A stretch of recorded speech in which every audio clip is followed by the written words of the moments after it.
ओम शांति। मैं चाहूंगी कि आज का दिन आपका कल का दिन बहुत अच्छा गुजरा होगा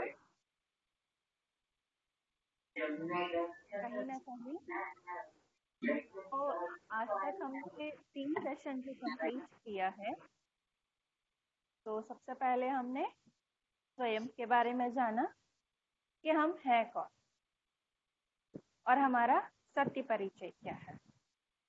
इसके बारे में हमने जाना।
ओम शांति। तो पिछला जो कोर्स का आपका दिन बीता, उम्मीद करती हूँ कि बहुत अच्छा बीता होगा। कि सबसे पहले हमने खुद के बारे में जाना, हम हैं कौन और हमारी आंतरिक शक्तियाँ क्या है और उसे हमें कैसे यूज करना है, इसके बारे में हमने जाना। और दूसरा हमने देखा, दूसरा दिन जो हमारा था मेडिटेशन का, उसमें हमने ये जाना कि आखिर परमात्मा है कौन, कि परमात्मा का सत्य परिचय क्या है, उसके बारे में हमने जाना। और तीसरा दिन हमने मेडिटेशन के बारे में जाना, आखिर राज्य क्या है और उसे किस तरीके से करना चाहिए और उससे होने वाली प्राप्तियां, इन चीजों के बारे में हमने जाना। और आज हम जानेंगे, जो आज का हमारा जो 7 डेज के कोर्स का चौथा दिन है, इसमें हम आज ये जानेंगे कि परमात्मा का दिव्य कर्तव्य क्या है।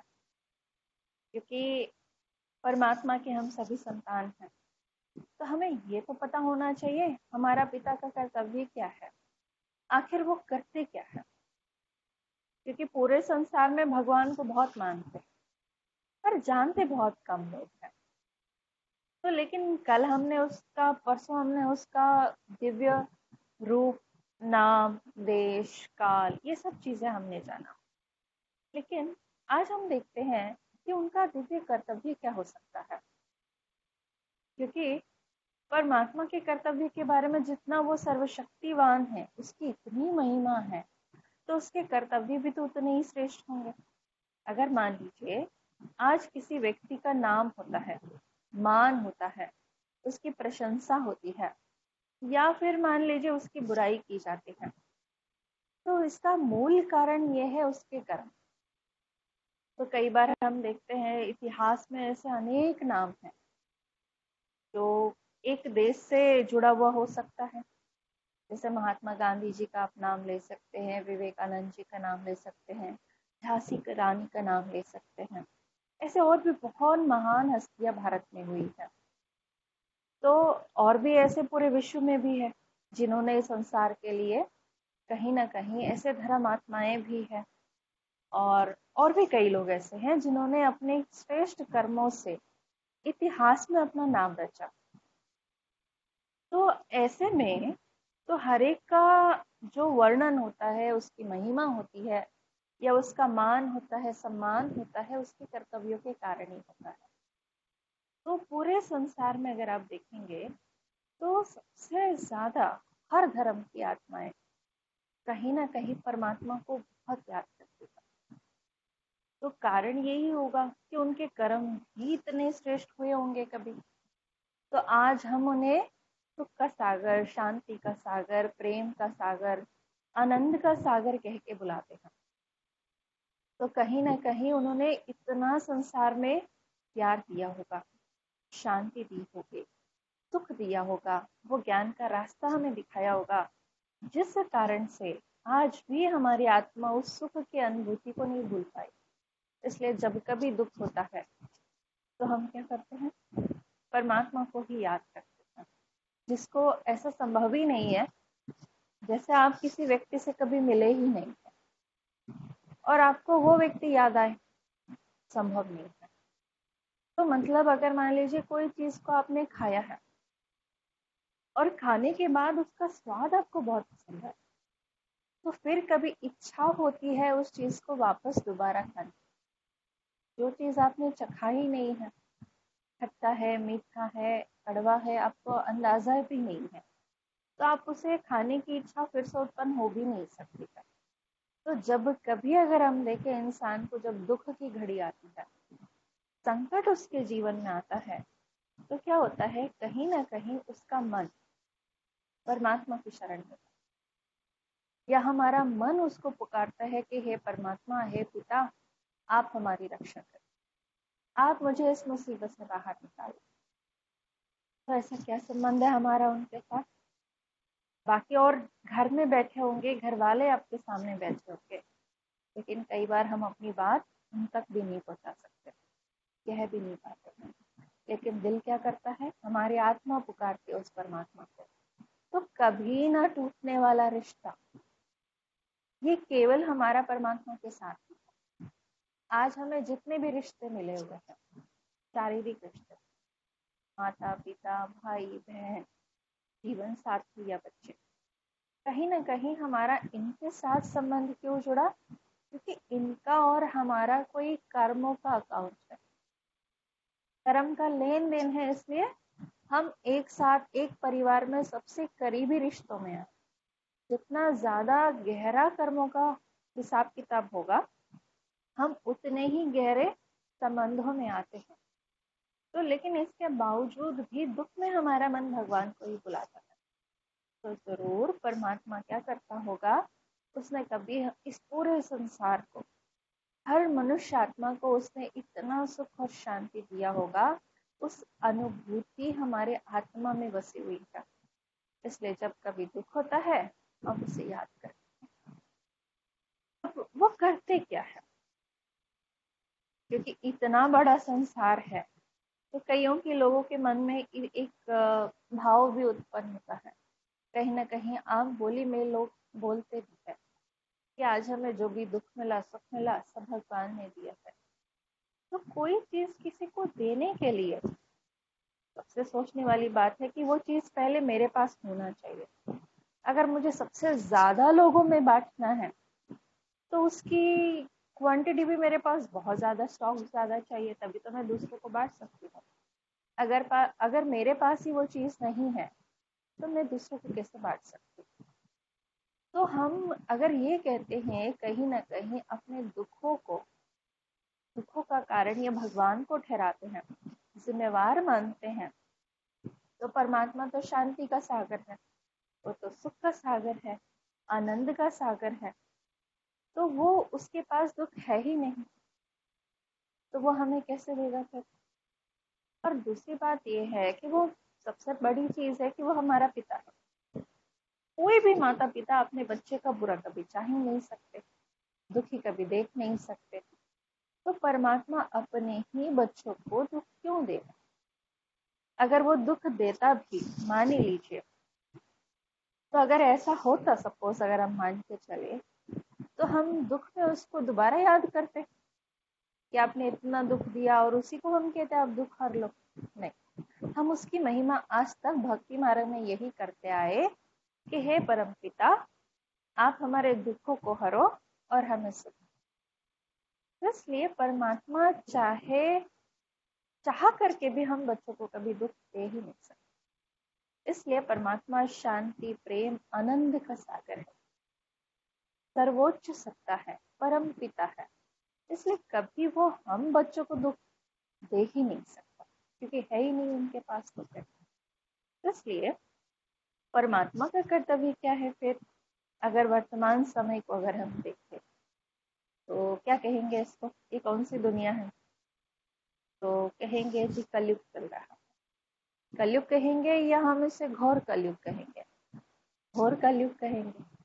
तो कई शास्त्रों में कलयुग की जो अंतिम निशानियां बताई गई है, जो चीजें वर्णित हुई है, जो आज हम वर्तमान समय में देख भी रहे हैं, अगर हम अपने आसपास में भी देखें, सबसे बड़ी चीज है कि आज से 10 साल 20 साल पहले आपने कभी डिप्रेशन वर्ड सुना था?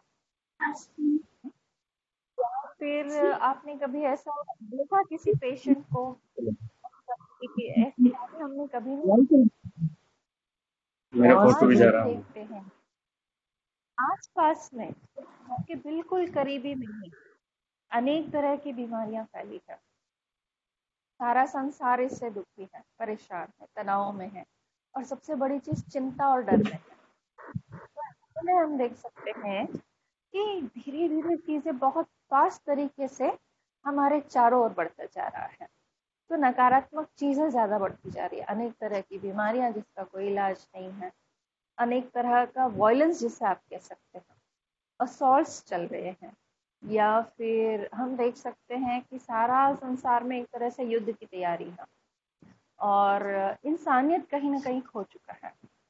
तो ऐसे हम देख सकते हैं आज की वर्तमान परिस्थितियों को सामने रखते हुए देखें तो कहीं ना कहीं संसार अपने अंतिम चरण की ओर बढ़ चला है।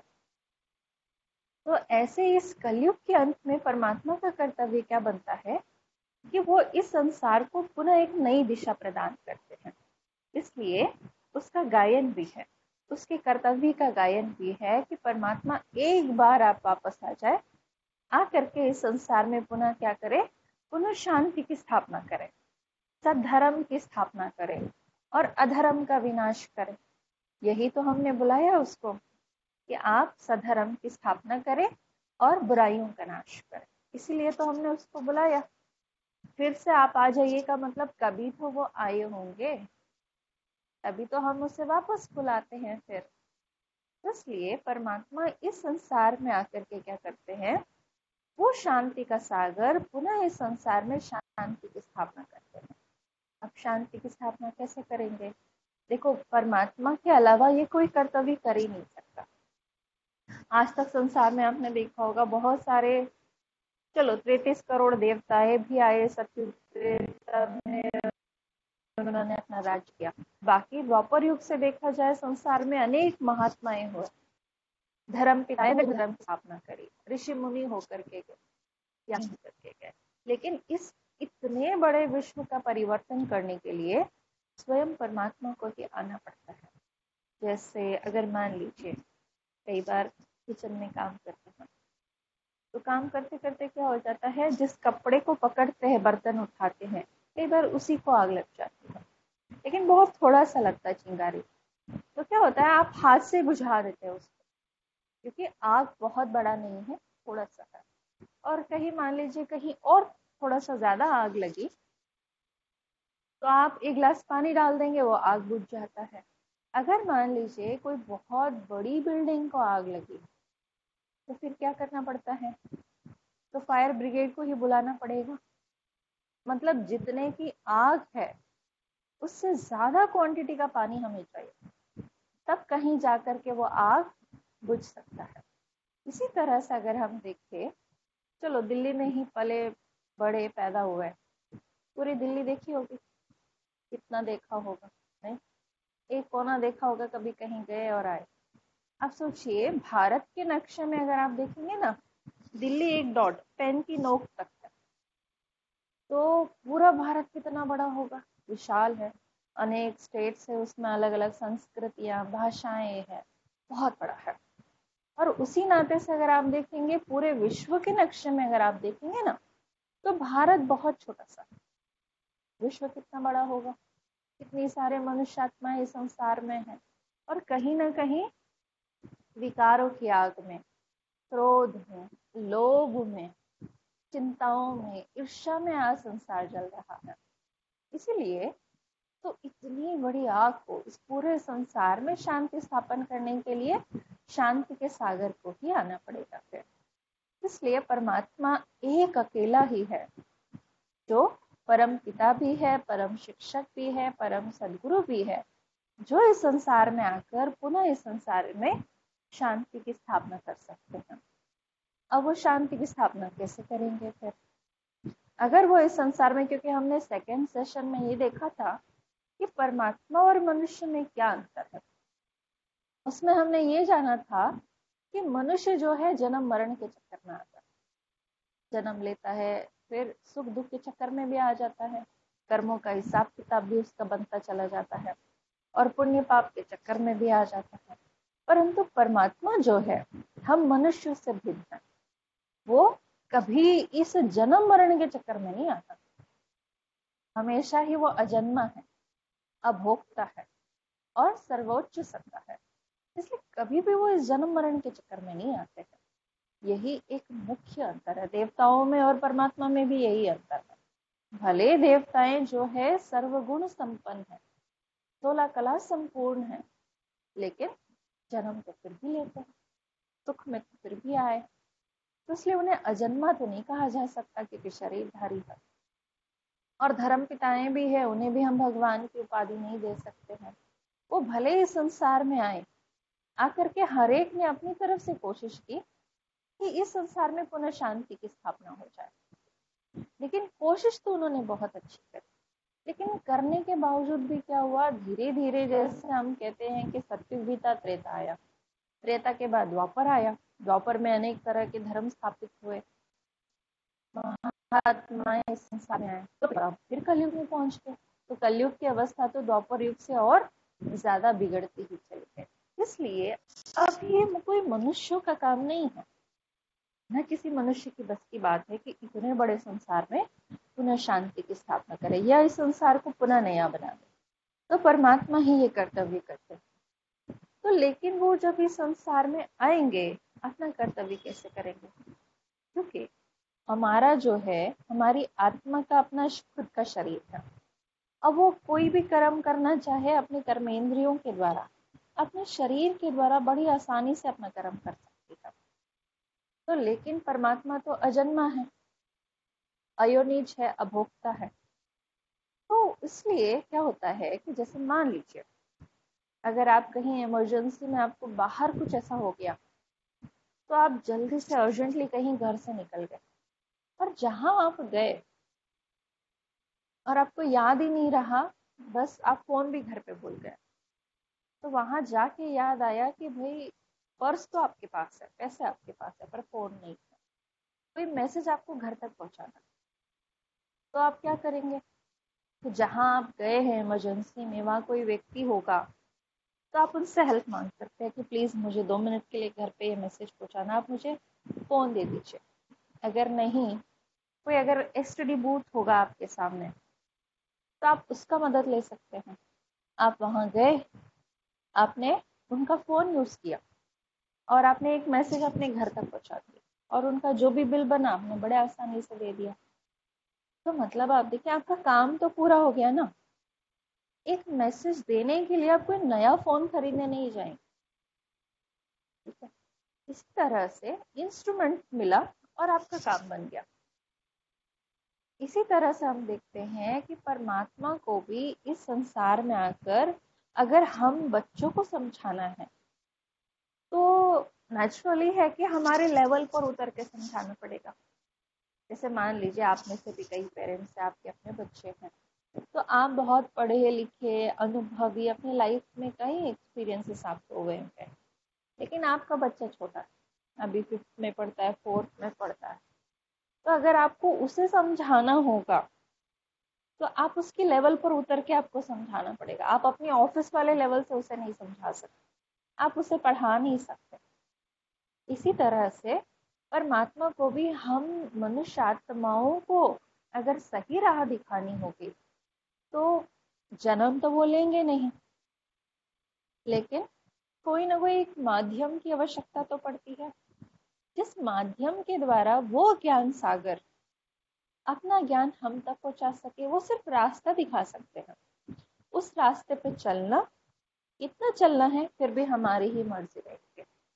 इसलिए वो परमात्मा ज्ञान का सागर जब इस संसार में आते हैं तो एक बहुत साधारण वृद्ध मानव शरीर का आधार लेते हैं। जैसे परमात्मा के मुख्य वो जो 3 कर्तव्य है, वो क्या करते हैं? विमूर्ति तो हम सुनते ही हैं, हर धर्म में इसका वर्णन है। मुस्लिम धर्म में भी है, क्रिश्चियनिटी में भी ये माना जाता है, और हिंदू धर्म में तो है ही है। तो कहा जाता है कि त्रिमूर्ति अर्थात ब्रह्मा के द्वारा स्थापना होती है और विष्णु जी के द्वारा इस संसार की पालना होती है, और शंकर जी के द्वारा क्या होता है? इस संसार का विनाश। ये गायन बना हुआ है। तो हम देखते हैं, चलिए अब हम देवताओं को कैसे पहचानते हैं। तो अगर आप किसी व्यक्ति को पहचानते हैं तो उसकी चेहरे से आप उन्हें पहचानेंगे।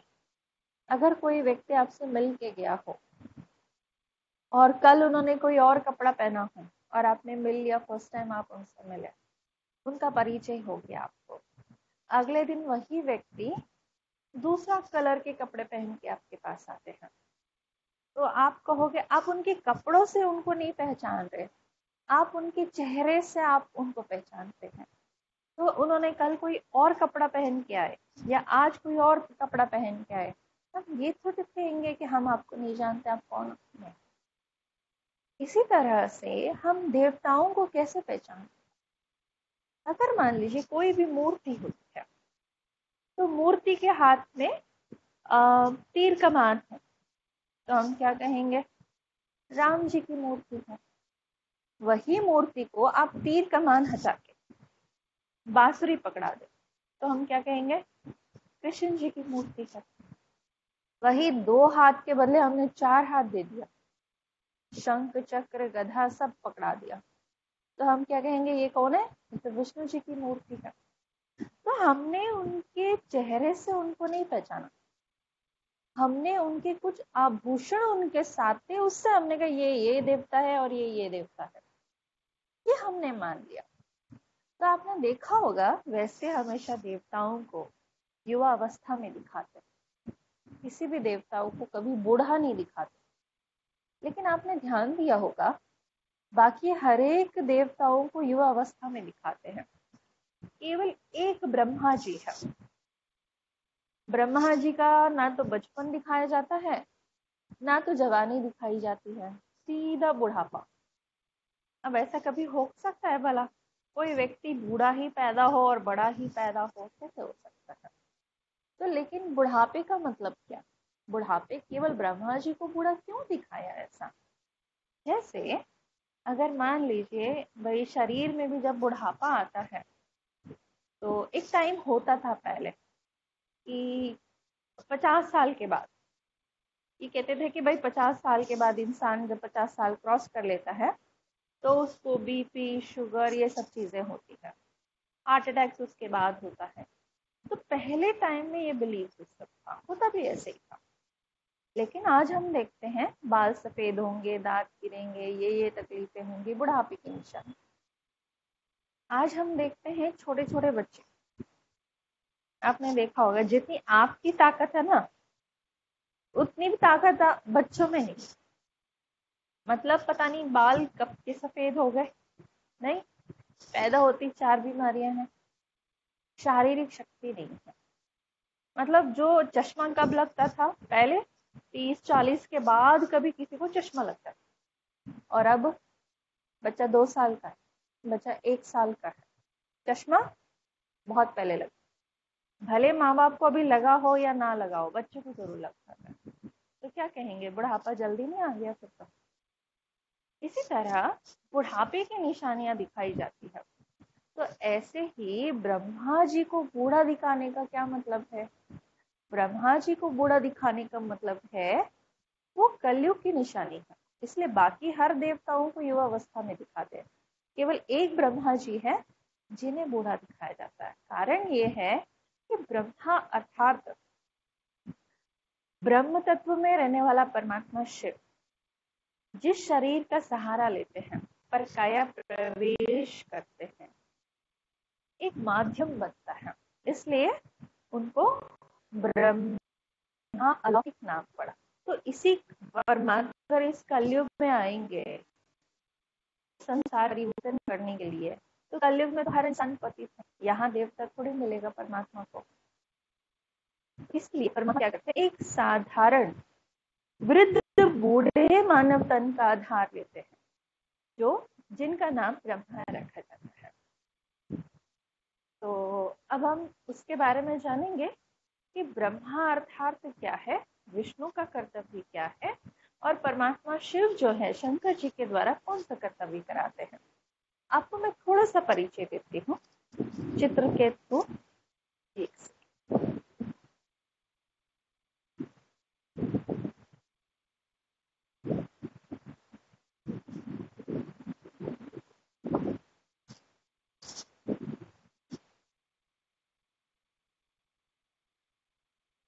तो ये रहे त्रिमूर्ति, ब्रह्मा विष्णु और शंकर।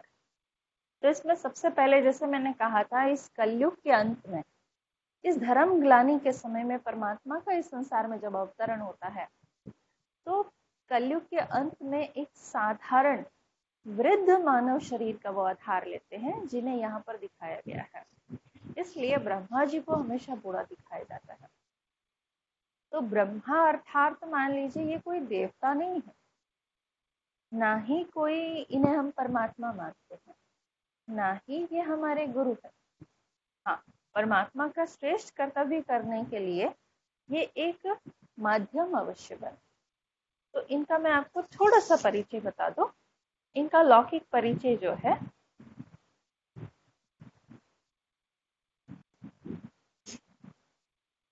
इनका थोड़ा सा लौकिक परिचय मैं आपको बता देती हूँ, क्योंकि आपके मन में आ रहा होगा कि ये कौन है। अब तक तो हमने वही, मैंने कहा ना, हम देवताओं को उनके कुछ आभूषण से पहचानते हैं, तो लेकिन उसका यादगार कैसे बना ये आज हम जानेंगे।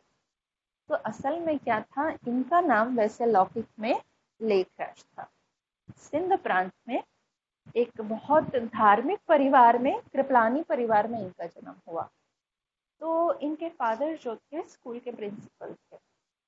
बहुत जब छोटे थे तो इनकी मदर का देहांत हो गया, तो इनके फादर ने ही इनको पाला पोसा और बड़ा किया।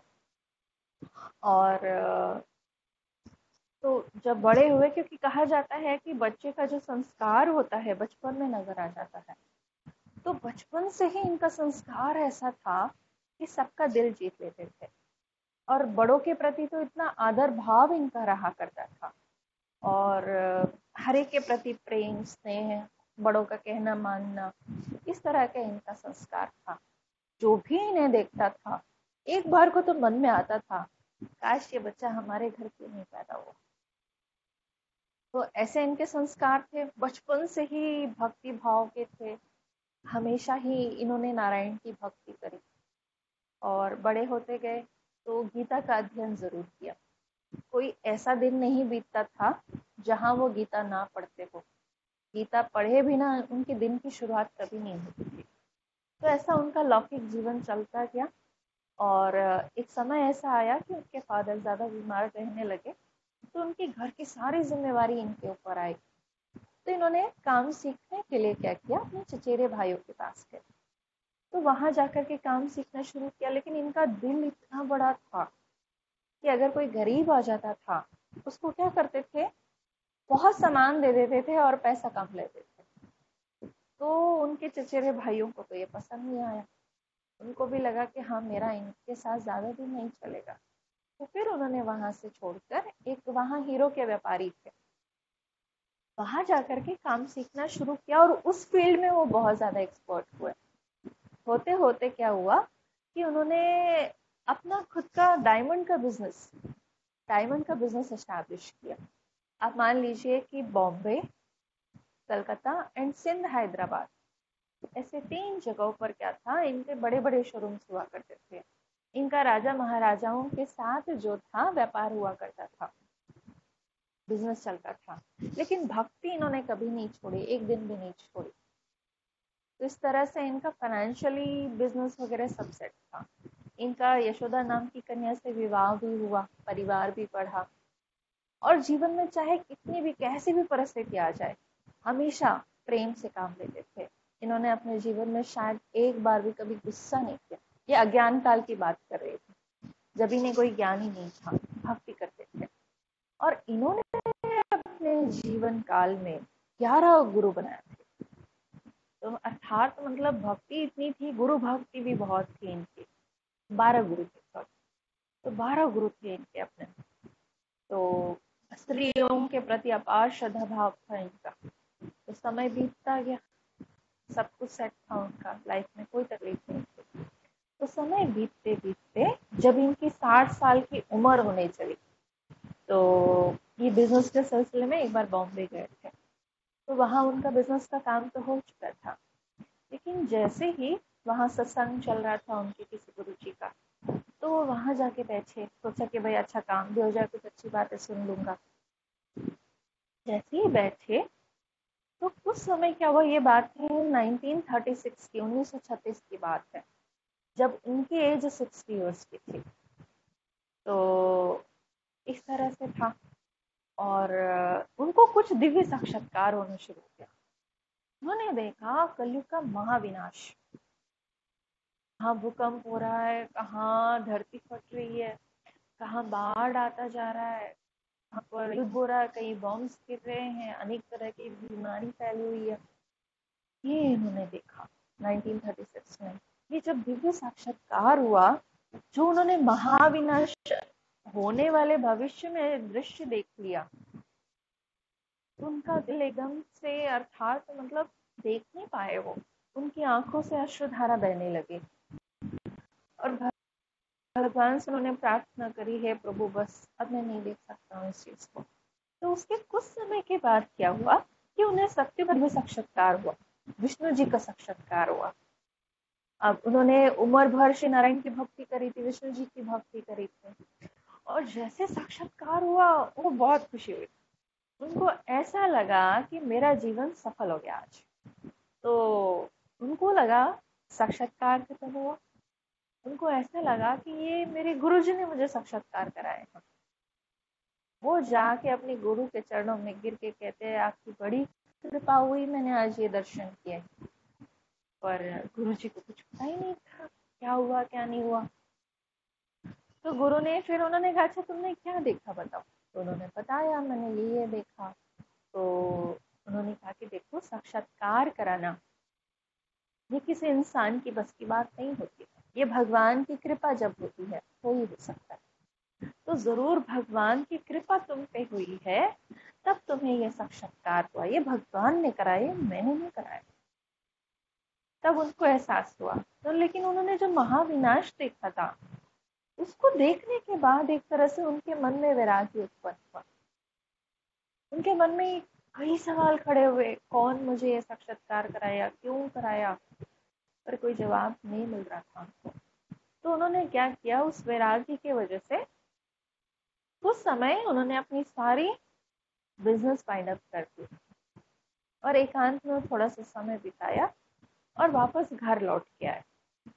तो घर वालों को भी महसूस हुआ था कि ये जैसे गए थे ना, ऐसे आए नहीं, उसके लाइफ में बहुत चेंज हो गया था। तो कुछ समय के बाद क्या हुआ, उनके अपने घर में सत्संग हो रहा था। तो वो अचानक वहां से उठ के अपने कमरे में चले गए। तो उनके घर वाले थोड़ा घबरा गए कि आज तक लाइफ में कभी ऐसा नहीं हुआ कि कभी ये सत्संग छोड़ के उठे। तो उनकी पत्नी ने उनकी बहू को कहा कि आप जाके थोड़ा देखो। तो जैसे उनकी बहू देखने गई, पूरा कमरा जहाँ बाबा बैठे थे, पूरा कमरा एक तरह से लाल प्रकाश, दिव्य प्रकाश था। मतलब उनकी बहू अंदर जा भी नहीं सके एक्चुअली। तो उनसे एक दिव्य प्रकाश निकल रहा था, तो उनके मुख से निकल रहा था निजानंद स्वरूपम शिवोहम शिवोहम। थोड़ा समय बीता, नॉर्मल हुए। उनकी बहू ने आके पूछा आपको क्या हुआ? कहते मैं नहीं जानता, मैंने एक दिव्य प्रकाश को देखा, बस उससे मुझे शांति मिली, शक्ति मिली। मतलब ये परमात्मा की प्रथम प्रवेशता थी। परमात्मा को एक शरीर का माध्यम की आवश्यकता थी, जिसके द्वारा वो ज्ञान सागर, अपना ज्ञान हम बच्चों तक पहुंचा सकते। इस तरह से ब्रह्मा के द्वारा क्या करते हैं, परमात्मा हमें अच्छाई का रास्ता दिखा सकते हैं, सही गलत की परख, आत्मा की स्वयं की अनुभूति क्या है, परमात्मा कौन है, हम वैसे नहीं जान सकते जब तक आके वो ना बताए, क्योंकि वो तो परम धाम निवासी है। हम कैसे यहाँ बैठ के कुछ भी गेस कर ले, लेकिन जब तक वो आके अपना परिचय नहीं देगा, तब तक हम कैसे मान सकते हैं? उसका परख ही यही है, उसका ज्ञान। कई लोग कहते हैं हम कैसे मान ले, सही बात है। क्योंकि देखिए, अगर देखिए आपको याद होगा जब हम मैथमेटिक्स के सम करते थे, तो हम कोई भी थ्योरी अप्लाई करते थे तो हम सपोज मान के चलते, suppose a plus B is equal to C. अब अगर आपने सपोज नहीं माना, a क्या है b क्या है, और a b से c कहाँ से निकल के आ जाएगा आप बताओ? न्यूमेरिकल जब हम डालते हैं तो सपोज फॉर्मूला मान के तो चलते हैं, तब तो कहीं जाके कोई रिजल्ट हमारे सामने आता है। इसी तरह से सबसे मेन बात कि परमात्मा कभी तो आएगा, कभी तो आकर इस संसार में अपना कभी करेगा। भक्ति मार्ग में हमने कितनी कहानियां सुनी कि वो इस रूप में आए, उस रूप में, हम मानने को तैयार हो गए। अगर परमात्मा कलयुग के अंत में एक साधारण मानव का शरीर लेके अपना कर्तव्य क्यों नहीं कर सकता? फिर अब सपोज मान के ही चलो, और जो रिजल्ट आपके सामने आएगा तो आप बिलीव करना करना, फिर आपके ऊपर बात है। तो इसलिए सबसे पहले ब्रह्मा के द्वारा परमात्मा शिव क्या करते हैं, ज्ञान के द्वारा। जैसे हमारी मन की स्थिति भी क्या होती है, जितना हमारा मन की जो क्वालिटी होती है, थॉट की क्वालिटी होती है, श्रेष्ठ होता है मन की स्थिति, उतनी श्रेष्ठ बन जाती है। तो वो विचारों में परिवर्तन जो आएगा, ज्ञान के द्वारा ही तो आएगा। अगर ही तो सत्य ज्ञान देगा, जिसके आधार पर हमारा सोच बदलता है। पॉजिटिव जब हम होते हैं तो फिर हमारी जीवन शैली बदलती है, देखने का, परिस्थितियों को देखने का नजरिया बदल जाता है। हम अपने अंदर की कमियों को स्वीकार करना शुरू करते हैं और फिर अच्छाइयों को भरना शुरू करते हैं, तब जाके हमारे जीवन में परिवर्तन आता है। तो परमात्मा हमारे अंदर अच्छाइयों की स्थापना करते हैं, ये उसका पहला कर्तव्य। उनका दूसरा कर्तव्य विष्णु जी के द्वारा उस नए संसार की पालना करना। आपने देखा होगा, जहां तक आपने विष्णु जी का चित्र आपको देखा हुआ याद हो अगर कभी, तो 4 हाथ दिखाते हैं और चारों हाथों में ना अलग अलग अलंकार दिखाते हैं। जैसे इसमें हम देख सकते हैं,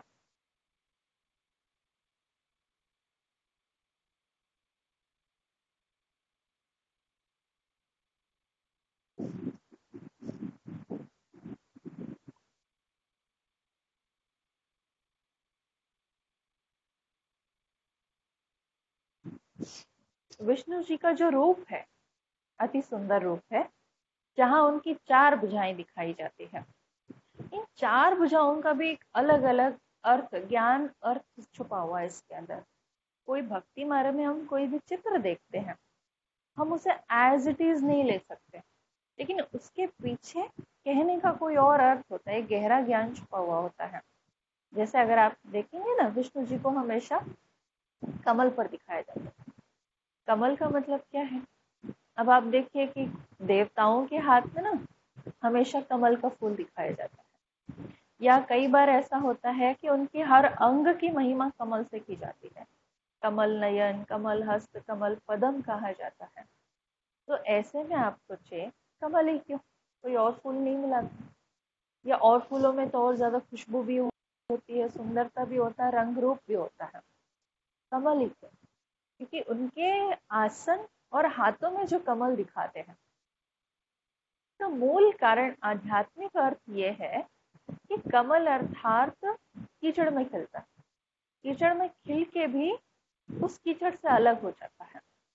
इसी तरह से इन देवी देवताओं का जो जीवन है, इस संसार में रहते हुए केवल उन्होंने अपने आप को बुराइयों से अपने आप को अलग किया है। इसी कारण उनका जो आसन दिखाया जाता है, जिसपे वो खड़े होते हैं या बैठते हैं, इसलिए कमल दिखाया जाता है। और आपने देखा होगा इनके 4 हाथ। सोचने वाली बात है कि किसी इंसान के या देवता के 4 हाथ हो सकते हैं भला? अगर 4 हाथ है तो प्राकृतिक नियम ये कहता है कि उतने पैर भी होने चाहिए। 4 हाथ तो 4 पैर, परंतु ऐसा नहीं है, कितनी ही हाथ दिखा ले वे, पर पैर तो 2 ही दिखाया जाता है।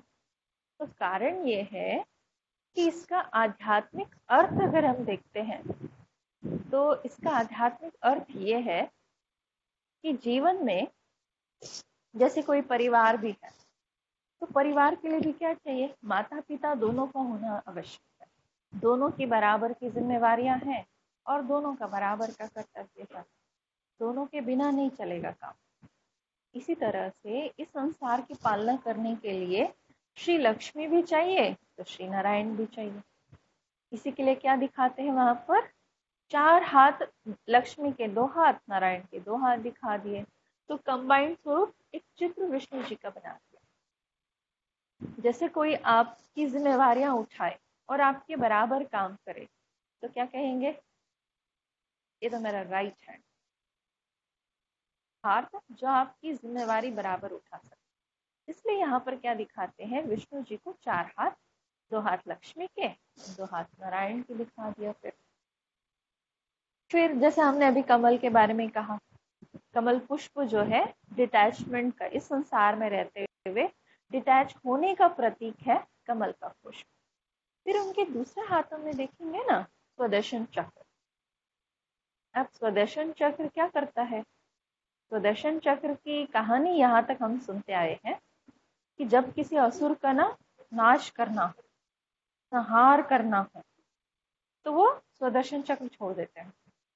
वो एक मिसाइल की तरह जा करके क्या करता है? उस राक्षस का गला काट के वापस आ जाता। असल में कोई ऐसे राक्षस नहीं थे। आज हमारी ही अंदर की बुराइयां, स्वदर्शन चक्र, स्व को जानना, अपने अंदर को, अपने अंदर जो छुपे हुए हमारी आसुरी वृत्तियां या बुराइयां, उसको पहचान करके हमें क्या करना है? उसका नाश करना है। देवताओं ने कभी किसी की हिंसा नहीं की, और की होती तो हम उसकी इतनी भक्ति भी नहीं करते फिर तो। इसलिए तो उन्होंने क्या किया? स्वदर्शन चक्र, स्व को पहचान कर इस संसार में मेरा क्या रोल है, मेरे अंदर क्या बुराइयां छुपी हुई है, उसका नाश किया।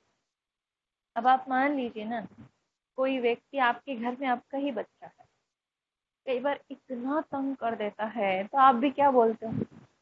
पता नहीं हमारे घर में ये राक्षस कहाँ से पैदा हो। राक्षस तो नहीं है तो आप ही का बच्चा, लेकिन बुराइयां हावी होती है तो हम उसे राक्षस कहते हैं। किसी के अंदर अच्छाइयाँ होती है तो हम कहते हैं ये तो बिल्कुल देवता जैसा है। एक अच्छाइयाँ वो भी कभी कभार दिखती है तो हमने उसको देवता कह दिया। तो देवता का मतलब ये है ना कि वो सर्वगुण संपन्न थे, अहिंसक थे, अहिंसा परमो धर्मी थे, उन्होंने कभी किसी के हिंसा नहीं। ये हमारी ही अपनी ही बुरी वृत्तियों का नाश करने का प्रतीक सुदर्शन चक्र दिखाया। तीसरे हाथों में देखेंगे कि गदा दिखाया जाता है, सॉरी, शंख दिखाया जाता है। शंख क्या करता है? शंख से उद्घोषणा की जाती है, आवाज दूर तक फैलती है। इसी तरह से क्या होता है कि जैसे कोई चीज हमारे लाइफ में प्रैक्टिकल होता है या हम उसका पालन करते हैं, तो दूसरों को कहने में हम हिम्मत के साथ कह सकते हैं।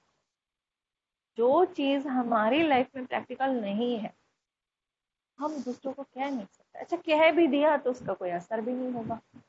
तो इसलिए इन्होंने क्या किया? पहले दिव्य गुणों को अपने जीवन में धारण किया, उन्हें कहना ही ना पड़ा। क्योंकि उनके गुण और कर्तव्य उनके हर कर्म, उनके हर बोल से झलकता था। इसलिए शंख दिखाया गया, अर्थात उनका जीवन बोलेगा, उनके कर्म बोलते, उन्हें अलग से कहने की जरूरत नहीं पड़ी। तो उनका दिव्य गुणों का प्रतीक वो कहीं ना कहीं शंख, उद्घोषणा जो है, शंख दिखाया गया है। और चौथे हाथों में हम देखते हैं कि गधा नीचे दिखाया जाता है, ऊपर नहीं है, नीचे दिखाया जाता है। इसका मतलब है कि उन्होंने क्या किया, जैसे किसी से आपका सामना होना है, किसी से आपका युद्ध होना है, तो आप कोई ना कोई तैयारी करेंगे, कोई ना कोई आयुध चुनेंगे। तो इसी तरह से अब हमारी लड़ाई जो है वर्तमान समय में है हमारी नकारात्मकता की ओर, अपने ही संस्कारों से, बुरे संस्कारों से, बुरी सोच से, बुरी आदतों से। अब हमें उनसे लड़कर जीत पानी है, हम जीतेंगे कैसे? तो जितनी हमारे अंदर ज्ञान और योग की शक्ति होगी, उतना ही हम क्या कर सकते हैं, अपनी बुराइयों पर जीत पा सकते हैं। कई बार हम कह भी देते, गुस्सा हम नहीं करना चाहते पर हो जाता है ना हमसे, कारण चाह करके भी हम उस अवगुण पर विजय नहीं प्राप्त कर सके। लेकिन अगर हमारे अंदर योग की ताकत होगी, आत्मा शक्तिशाली होगी और ज्ञान होगा, क्योंकि क्रोध से कोई फायदा नहीं, काम बिगड़ेगा, बनेगा नहीं।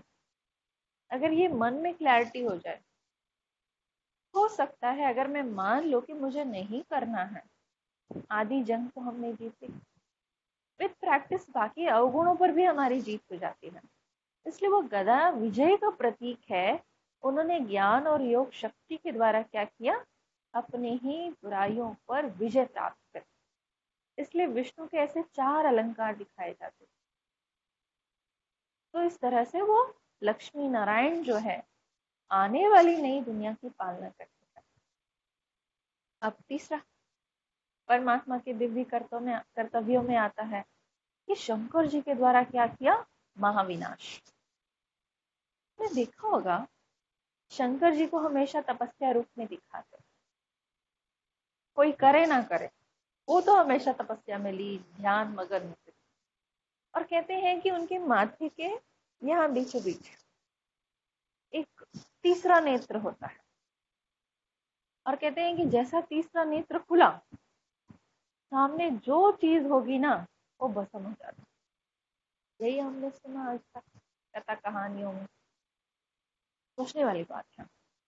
तो अभी कुछ दिन पहले कोई मिला था, वो बता रहा उनके साथ कोई ऐसी हादसा हुआ था कि उनको किसी ने बहुत धोखा दिया बिजनेस में, काफी साल साथ रहे, काम किया और धोखा देते रहे, और आखिर में उन्हें पता लगा। तो इसी तरह से उस व्यक्ति ने कहा करके, दीदी अब मेरी आंखें ना खुल गई है। तो अब बताइए कौन सी आंख खुली? ये 2 आंखें तो तभी भी खुली थी जब वो उन्हें धोखा दे रहे थे, अब नया कौन सा खुल गया? अर्थात ये हमारी जो तीसरा नेत्र की बात होती है, जो हम कहते हैं, तो ये कोई ये वाली चरम चक्षु नहीं है, परंतु ये हमारा ज्ञान का दिव्य नेत्र है, समझ है, विजडम आई जिसे कहा जाता है, जिसके द्वारा ये जो 2 आंखें सच्चाई नहीं देख पाई, वो हमारे ज्ञान के नेत्र ने, हमारे बुद्धि के नेत्र ने सत्य को पहचाना। तब हम कहते हैं ये मेरी आंखें अब खुली। तो वो ज्ञान ने सच्चाई को परख लिया, समझ लिया, स्वीकार कर लिया। तो इसी तरह से जहाँ शंकर जी का रूप दिखाया जाता है, तो अर्थात तपस्या रूप में जहाँ लीन होते हैं, मगन होते हैं, अर्थात जब असल में परमात्मा हमें कहते हैं तो संसार का विनाश नहीं कराते, उन्हें कराने की जरूरत ही नहीं है। आज इंसान ने अपने विनाश की बहुत सारी तैयारियां खुद ही कर दी है। पोल्यूशन कर लिया, अनेक तरह के वेपन्स क्रिएट कर लिए, न्यूक्लियर वेपन्स से, एटॉमिक वेपन्स से, और भी बहुत सारी चीजें हैं जो शायद हम नहीं भी जानते ना। हर तरीके से इंसान ने अपनी संसार के विनाश के लिए खुद की तैयारी बहुत अच्छी की है, भगवान को करने की जरूरत है। असल में परमात्मा संसार का विनाश नहीं कराते। असल में ये है कि जब हमें ज्ञान का तीसरा नेत्र मिलता है, अर्थात हमें समझ आ जाती है कि हम ये हड्डी मांस का बना हुआ केवल शरीर नहीं है, परंतु इसके अंदर रहने वाली एक चैतन्य शक्ति, ऊर्जा, आत्मा।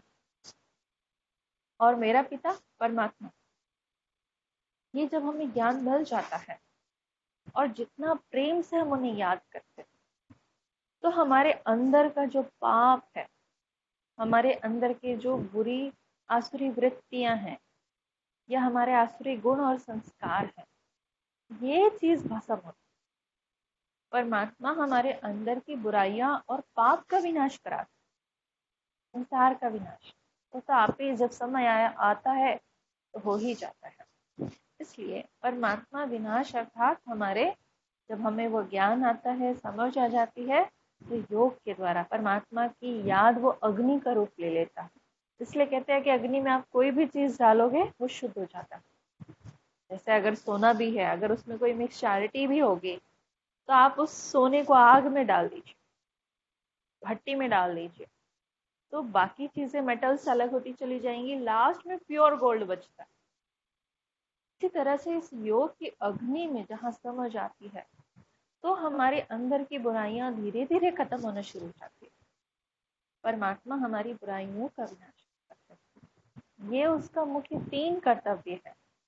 इस संसार में आकर पुनः शांति की स्थापना करना ब्रह्मा के द्वारा, और फिर विष्णु जी के द्वारा आने वाली नई दुनिया की पालना करना, और शंकर जी के द्वारा हमारे अर्थात उस स्वरूप में जब हम टिकेंगे, तो हमारे अंदर की ही उसकी याद के द्वारा बुराइयों का विनाश हो जाता है। ये मुख्य 3 कर्तव्य ऐसा है जो संसार में कोई नहीं कर सकता। ना कोई महात्मा कर सकता है, ना कोई मनुष्य आत्मा कर सकता है, ना ही कोई देवता कर सकता है। ये केवल उस परमात्मा का कर्तव्य है, इस पूरे संसार को पुनः परिवर्तन करना, इस संसार में पुनः शांति की स्थापना करना। तो कई बार लगता है ये बातें सुन के कहाँ तक प्रैक्टिकल है, धीरे धीरे तो दुख बढ़ता ही जा रहा है, मानते हैं आपकी बात। तो लेकिन देखिए, रात कितनी भी गहरी क्यों ना हो, काली क्यों ना हो, लेकिन हम सबको पता है, जैसा अभी जो समय है 11 बजने वाले हैं, तो अभी बाहर आप देखेंगे ना, खूब धूप और रोशनी। अगर आप और पीछे चले जाते हैं, अगर रात के 11 बजते तो क्या हाल होता। कल रात भी तो 11 हुआ था, तो कितना अंधेरा था, नहीं था, सूरज की एक किरण नहीं थी वहां पर। लेकिन इसके बावजूद हम सबको पता है कि ये रात पूरी होनी ही होनी है और दिन आना ही आना है। इसी तरह इस कलयुग को देखकर, इस कलयुग की अंतिम अवस्था को देखकर, अगर हमारे मन में ये संकल्प चलता है कि दुनिया का क्या होगा, कैसे होगा, स्वाभाविक है, लेकिन ये रात भी बीत जाएगा।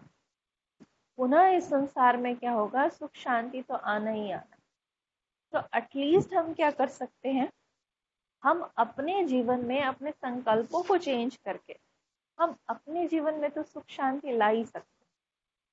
कहते हैं कि संसार का परिवर्तन कैसे होगा, इतना बड़ा संसार, जब हम स्वयं परिवर्तन होंगे तो सारा संसार का परिवर्तन आप ही होगा। हमें संसार को बदलने की जरूरत नहीं है, केवल हम अपने आप को बदले। एटलीस्ट हमारी दुनिया तो बदलेगी। आपकी दुनिया क्या है, एक है बड़ी दुनिया, एक है आपकी छोटी दुनिया, आपकी फैमिली, जहां आप रहते हो, जिनसे आप जुड़े हुए हो। अगर आप बदल गए तो क्या उसका असर आपके फैमिली पे नहीं पड़ेगा? नहीं।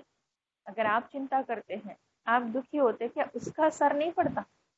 पड़ता है, यह आप सभी हम सब जानते हैं।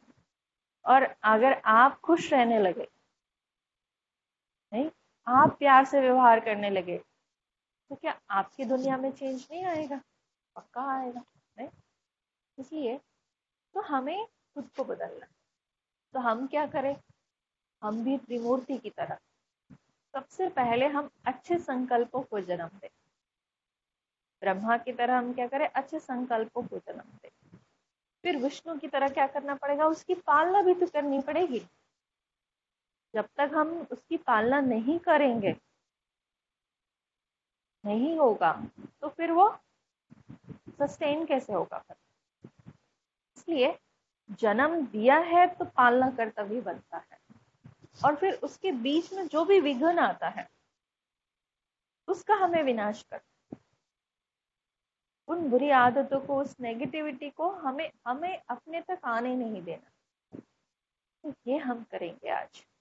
आज का पूरा दिन हम क्या करें, विशेष कोई एक संकल्प आप अच्छा लीजिए।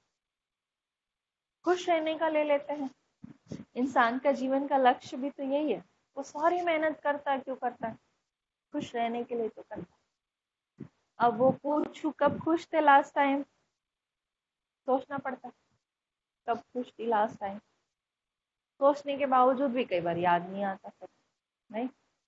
तो इसलिए आज हम पूरा लक्ष्य रखेंगे और पूरा ध्यान रखेंगे कि चाहे कैसी भी परिस्थिति आ जाए, चाहे कुछ भी हो जाए, हम क्या करें, आज खुश रहना है। बस एक ही लक्ष्य, खुश रहने का हम प्रयास करें। ठीक है, करेंगे आप सभी जो भी सुन रहे हैं। तो मैं उम्मीद करती हूँ आज से लेकर कल तक, ऐसा तो हमेशा ही खुश रहना है, लेकिन लक्ष्य तो ले लेवे ना कम से कम। आज खुश रहेंगे और खुशी देंगे सबको। तो फिर कल मिलते हूँ मैं आप सबसे 10 बजे सुबह वापस। तो अभी हम इस सेशन को मेडिटेशन के थ्रू कंप्लीट करते हैं। तो आप जहाँ पर भी है, आप आराम से बैठ जाए, एक बार को ठीक से बैठ जाए, और मैं आपको थोड़ी सी कमेंट्री दूंगी, कुछ सजेशन देती जाऊंगी। आप वैसे ही मन में संकल्प उत्पन्न करें। अच्छा, मेडिटेशन के लिए ज़रूरी नहीं है कि हम आंखें बंद करके बैठें। आप बड़े आराम से कहीं पर भी बैठकर ये कर सकते हैं, चलते फिरते कर सकते हैं, कर्म योग भी हो सकता है ये। तो लेकिन ये ध्यान रखें, अलर्ट रहना और रिलैक्स रहना, दोनों चीज़ें होनी चाहिए। तो चलिए, आज हम वही अभ्यास करेंगे, अपने मन को परम धाम तक लेके जाएंगे, जो हम सभी आत्मा का घर है और परमात्मा का भी निवास स्थान है, जो असल में अपने आप में बहुत शांति की दुनिया है, जहाँ सुख, केवल शांति शांति, शांति के अलावा कुछ नहीं। इसलिए आज हम मन को, क्योंकि हम मन के द्वारा तो कहीं पर भी जा सकते हैं, तो मन को आज हम ले चलेंगे परम धाम, जहाँ परमात्मा का वास है, कंप्लीट शांति की दुनिया, मुक्ति धाम जिसे कहा जाता है। तो वहां जा करके हम क्या करेंगे, परमात्मा के सम्मुख उनके अंदर की जो भी शक्तियां हैं, जो हमें चाहिए, शांति, प्रेम, आनंद, सब चीजें हम अपने अंदर भर कर, और अपना हम जो बोझ लेके चलते, कई बार चिंता, कई बार डर, कई तनाव, आज आज आप उसको दे के अपनी सारी चिंताओं की गठरी बांध कर परमात्मा को पकड़ा के आ जाओ, और आप निश्चिंत हो। ठीक है, चले मेडिटेशन के लिए आराम से बैठे, रिलैक्स हो, महसूस करें पहले अपने आप को आपके शरीर को चलाने वाली एक चैतन्य शक्ति, एक चैतन्य ऊर्जा माथे के बीचों बीच विराजमान, और आपसे शांति की प्रखर किरणें निकल निकल कर इस पूरे शरीर में फैलती है,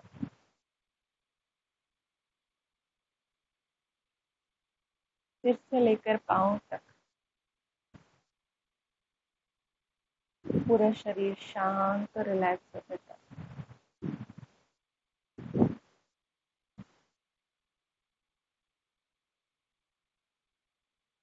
शरीर का हर अंग को आराम मिलता जा रहा है।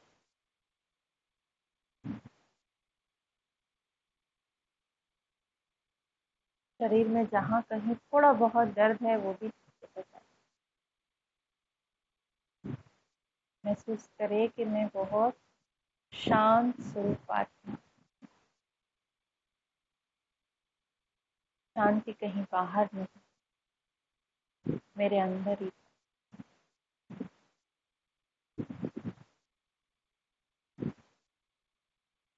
अब हम मन से चलते हैं, शरीर यहाँ पर ही रहेगा, मन के द्वारा हम कहीं पर भी जा सकते, जैसे कोई पतंग जमीन से ही आसमान की ऊंचाइयों को छूने लगता है,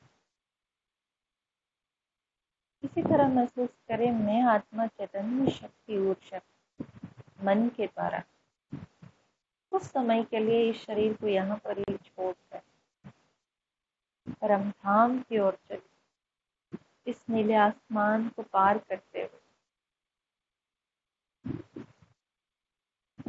इस धरती के आकर्षण से भी परे सुनहरा लाल प्रकाश की दुनिया में हमने प्रवेश किया।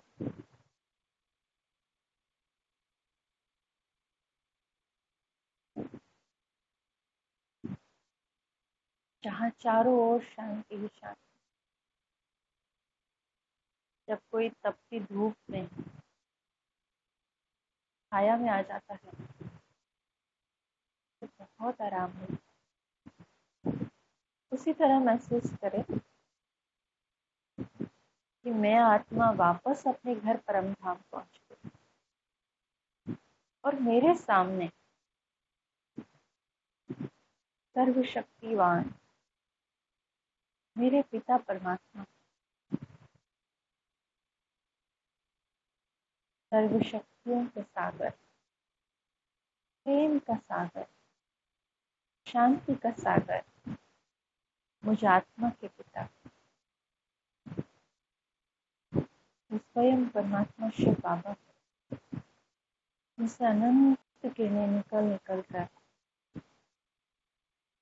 मेरी आत्मा में प्रवेश होती जाती। मैं भी उतनी ही शांति, शक्ति, प्रेम की अनुभूति कर रही हूँ।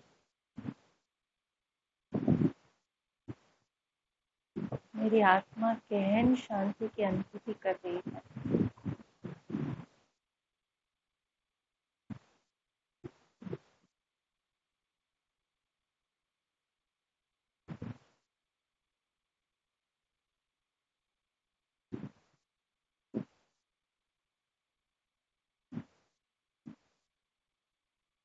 मेरी आत्मा इतनी भरपूर होती जा रही है।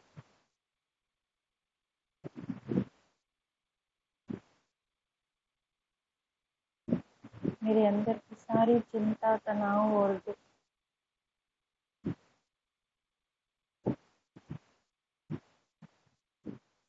मैंने उस परमात्मा को अर्पित कर दिया और स्वयं बहुत हल्के हो गए, जैसे उसकी छत्र छाया मेरे सिर पर। वो सर्वशक्तिवान मेरे साथ, मेरा पिता,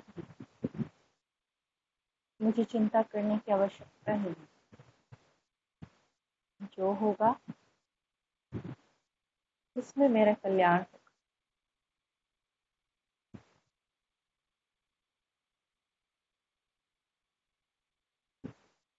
ऐसा मन शांत होता जाए, प्रेम से भरपूर, शांति और सुख से भरपूर होकर हम वापस इस धरा की ओर पुनः अपने स्थान पर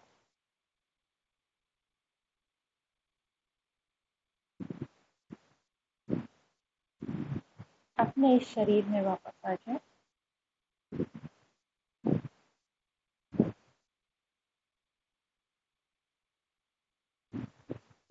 ओम शांति।